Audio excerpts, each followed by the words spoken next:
இந்த ஒரு சொட்டு தேன் வெறும் இனிப்பு மட்டுமல்ல, இது 1000 மலர்களின் பயணம். 1000 மைல்கள் பறந்த சிறிய உயிர்களின் உழைப்பு. ஆனா அந்த தேன் உங்ககிட்ட வருமுன் தேனீக்கள் என்னவெல்லாம் பண்ணின்ற தெரியுமா? இது ஒரு பூவின் கதை இல்ல, இது ஒரு தேனீ கூட்டத்தின் வாழ்க்கை.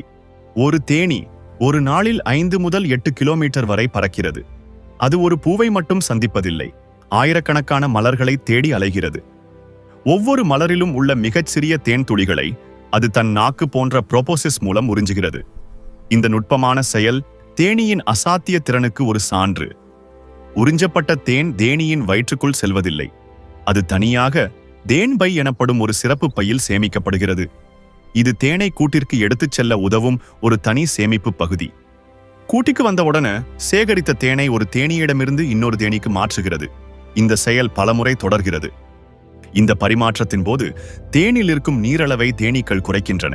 இது தேன் கெட்டுப்போகாமல் இருக்க உதவுகிறது. மேலும் தேனீக்களின் உடலில் இருந்து சுரக்கும் நொதிகள் தேனுடன் கலக்கின்றன.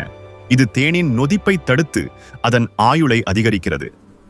பிறகு அறுகோண வடிவிலான மெழுகு அறைகளில் அந்த தேன் சேமிக்கப்படுகிறது. இந்த அறுகோண வடிவம் இயற்கையின் மிகச் சிறந்த பொறியியல் வடிவமைப்பு. குறைந்த மெழுகை பயன்படுத்தி அதிகபட்ச தேனை சேமிக்க இந்த வடிவம் உதவுகிறது. இது தேனீக்களின் கூட்டு அறிவையும் கட்டுமான திறனையும் காட்டுகிறது. இந்த அறைகள் தேனால் நிரம்பியதும் தேனீக்கள் மெழுகால் மூடி சீல் வைக்கின்றன. இது தேனை வெளிப்புற சூழலில் இருந்து பாதுகாக்கிறது. 1000 ஆண்டுகள் பழமையான எகிப்திய கல்லறைகளிலும் தேன் கெடாமல் இருந்தது. இது தேனின் தனித்துவமான பண்புகளுக்கு ஒரு சான்று. தேன் என்பது பாக்டீரியா வாழ முடியாத ஒரு இயற்கை பாதுகாப்பு திரவம். அதன் குறைந்த நீரளவும் அமிலத்தன்மையும் பாக்டீரியா வளர்ச்சியை தடுக்கின்றன. இது தேனை ஒரு அழியாத உணவாக மாற்றுகிறது.